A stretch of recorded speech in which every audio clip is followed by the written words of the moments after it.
Picture this. You are a Venezuelan citizen. 2 a.m. Boom, boom, boom. 7 explosions rock your city. Power gone. Streets dark. By sunrise, your president has been captured by Americans, flying to New York in handcuffs. Sounds like a movie, but this happened January 3rd, 2026. But wait, you are not Venezuelan, so why should you care? The Iraq War cost America $2 trillion, 20 years. Still a mess. Now Trump says America will run Venezuela. For how long? Nobody knows. But your wallet will know? Today we break down how the US and Venezuela economies will change after this historic day. More importantly, how it directly affects you, your gas prices, your taxes, your retirement account, your job. Everything is connected. Quick note, this info comes from multiple sources. If something is wrong, drop a comment. We make economics so simple that anyone with zero knowledge can understand. Let me give you some context first, because most Americans have no idea what Venezuela used to be. Venezuela was not always poor, not even close. In 1950, Venezuela had the 4th highest GDP per capita in the entire world, only behind America, Switzerland, and New Zealand. Think about that. 4th in the world. Venezuelan workers earned more than Japanese workers, more than German workers, 12 times more than Chinese workers. Europeans were actually migrating to Venezuela looking for better jobs, not the other way around. By 1970, Venezuela was the wealthiest country in all of Latin America, richer than Argentina, richer than Brazil, richer than Mexico. The country was swimming in oil money. Then everything collapsed. Hugo Chavez took power in 1999. He kicked out foreign oil companies, replaced experienced engineers with political loyalists, nationalized everything. His successor, Nicolas Maduro, took over in 2013, and the economy fell off a cliff.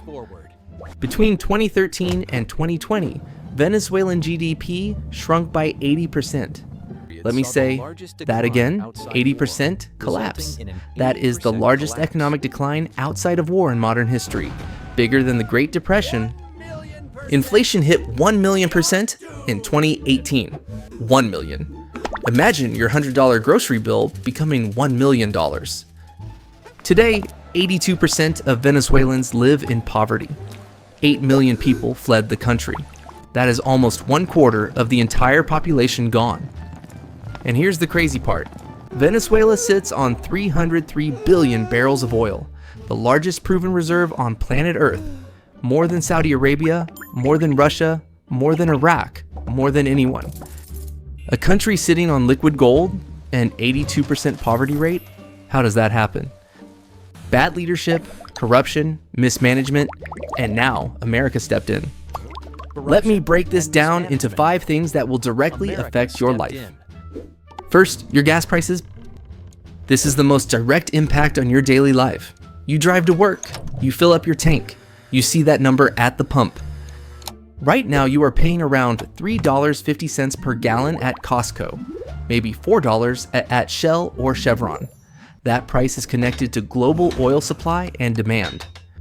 Venezuela used to be a major player. Back in the late 1990s, they produced 3.5 million barrels per day. They were one of the founding members of OPEC. Today, they produce less than 900,000 barrels, a drop of more than 70%. Why the collapse? Chavez fired 20,000 experienced PDVSA employees in 2003, replaced them with political supporters who had no idea how to run an oil company. Infrastructure crumbled, refineries caught fire, pipelines rusted. The state oil company says their pipes have not been updated in 50 years. 50 years. Now, here's where it gets interesting for you. Trump announced that American oil companies will invest billions of dollars to rebuild Venezuelan oil infrastructure. He said, "We are going to have our very large United States oil companies go in, spend billions of dollars, fix the badly broken infrastructure." Chevron is already positioned. They are the only US company still operating in Venezuela, producing about 150,000 barrels per day under a special license. If Venezuela returns to full production, that is an extra 2 to 3 million barrels hitting the global market every day. Basic economics. More supply with same demand means lower prices. But do not run to the gas station expecting cheap fuel tomorrow. This takes years, maybe a decade. PDVSA estimates they need $58 billion just to fix what is broken. Short term, your gas prices stay roughly the same. Long term, they could drop significantly if everything goes according to plan. Big if. Second, your tax dollars. This is where Americans should pay close attention, because we have seen this movie before. Iraq, $2 trillion, 20 years, thousands of American lives, and the country is still not stable. Afghanistan, another $2 trillion, 20 years. We left. Taliban took over in 2 weeks. All that money, all those lives, gone. Now, Trump says America will run Venezuela until there is a safe and proper transition. Here's the key difference this time. Iraq had oil, but we never really controlled it. Afghanistan had nothing. Venezuela has 303 billion barrels of oil, the largest reserve on Earth. And Trump explicitly said American companies will extract it and sell it. The idea is simple. Venezuela pays for itself through oil revenue. American companies invest, oil flows, money comes back. Taxpayers do not foot the bill like Iraq. Sounds good in theory, but here's the risk nobody wants to talk about. What if there is resistance? What if pro-Maduro forces fight back? What if this becomes a guerrilla war in the jungle? The military operation took 30 minutes, but occupations last decades. Economic recovery takes even longer. Your taxes might not increase directly tomorrow, but if this turns into a prolonged military presence, your money is definitely involved. Every aircraft carrier costs $13 billion. Every missile costs millions. Watch the news carefully. If you start hearing about boots on the ground, that means your tax dollars are going to Venezuela. Third, your 401k and your investments. If you have a retirement account, you probably own energy stocks without knowing it. Index funds include Chevron, ExxonMobil, ConocoPhillips. These companies are watching Venezuela extremely closely because whoever gets in first makes the most money. Chevron has first mover advantage. They never fully left. They have boots on the ground. They have relationships. They have a license to operate. When I say Chevron is positioned, I mean they are already exporting 150,000 barrels per day to American refineries in the Gulf Coast.